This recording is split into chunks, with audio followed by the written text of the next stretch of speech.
এই ঠান্ডা ঠান্ডা ওয়েদারে কোথাও বেরোতেই ভালো লাগছে না। অনেক দিন ধরেই ভাবছিলাম মেলা যাব, কদিন ধরেই মেলাটা হচ্ছে আমাদের এদিকে কিছুটা দূরে বাড়ি থেকে। তো আজকে সময় বার করে চলে এসেছিলাম। যাবার সময় ফাঁকাই ছিল, তারপরে আস্তে আস্তে ভিড় হচ্ছিল। তো মেলাটা অনেক বড়ই বসেছিল, আরও এদিক দিয়েও অনেকগুলোই দোকান বসেছিল। আমি তো আগে কোনোদিনও আসিনি, ফার্স্ট টাইমই এলাম। এখন বুঝতে পারছি এসে ভালোই করেছি। এখানে ছিল এত বড় নাগরদোল্লা, তো আমি চাপবো ভাবলাম, কিন্তু ভয় লাগছিল তাই আর চাপা হয়নি।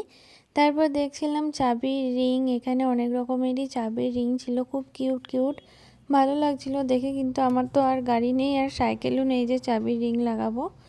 তারপরে খুঁজছিলাম খাবার দাবার, কি খাওয়া যায়, খিদেও পেয়ে গেছিলো। ফার্স্টে দেখো এদিকে ঘুরতে ঘুরতে চলে এসেছিলাম এখানটাতে, খুব সুন্দর করে সাজানো ছিল এখানে। তারপর খেয়ে নিলাম ফুচকা হালকা করে। তারপর একটু দেখছিলাম কোথায় যাওয়া যায়, এতক্ষণ ঘুরে দাঁড়িয়েছিলাম। এদিকে দেখি নাগরদোল্লাটাও ঘুরতে স্টার্ট হয়ে গেছে। সত্যি বলতে আমার চাপার খুবই ইচ্ছা ছিল, কিন্তু একা কী করে চাপবো বলো। এখানে চলে এসেছিলাম কেক খাওয়ার জন্য। তোমরা যদি এই কেকটার নাম জেনে থাকো অবশ্যই জানিও কমেন্টে। তারপর দেখি এখানে খুব কিউট কিউট টেডি রয়েছে, এগুলো দেখতে কি সুন্দর লাগছিল।